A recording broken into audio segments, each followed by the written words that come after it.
రావయ్యా సాంబయ్య రా. వస్తున్నాను స్వామి, వస్తున్నాను. సిద్ధయ్య, ఆ తాళాలు అవి జాగ్రత్తగా వేస్తురా. ఏమిటి స్వామి అడవులు పడుతున్నాను?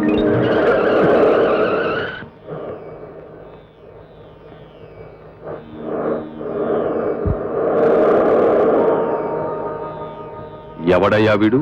ఏమిటా స్పీడు? నన్నే డాష్ కొట్టేయడానికి వచ్చేశాడు. వాడు పరమదరిద్రుడిగా ఉన్నప్పుడు మీకు పరమపుత్రుడండి. వాడి టైం బావుని మీరు కనికరించారు. ఇప్పుడు వాడికి మీకు దండం పెట్టే టైం కూడా లేదు.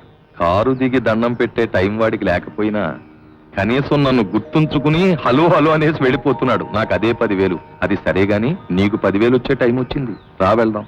ఏంది బాబా ఈ ఆలస్యం? అబ్బా ఉందయ్యా, పారందే ఉంది కదా, ఉండు కాసేపు నాగా మొదలెడదాం. ఎందుకు ఇంత కంగారు? వినాయకరావు గారు, ఓహో కనకయ్య గారు కూడా ఇక్కడే ఉన్నారే. ఉంటావయ్యా, ఉంటాం.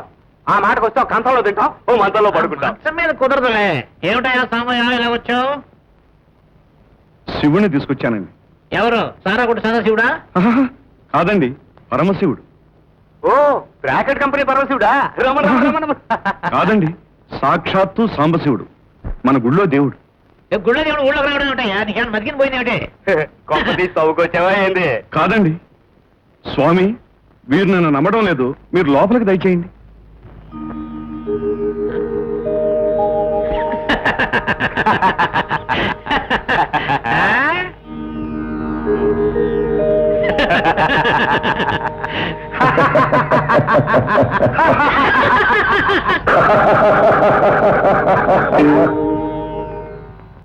కూర్చోవచ్చా?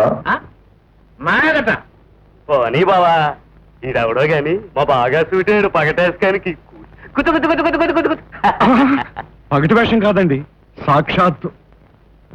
టోన్ కూడా బాగానే సూట్ అయింది. శివుడేశానికి మా బాగా పిట్టాయవా? బాగా ఎక్కడాడు? ఈ లోకంలో నేను ఆడని చోటే లేదు. అంటే గొప్ప ఆటగాడు అనమాట. అయితే మాత్రం అలా పావులు అయ్యి మెళ్ళ వేసుకుని అస్తమానం తిరక్కపోతే ఆడేటప్పుడు వేసుకోకూడదటయ్యా.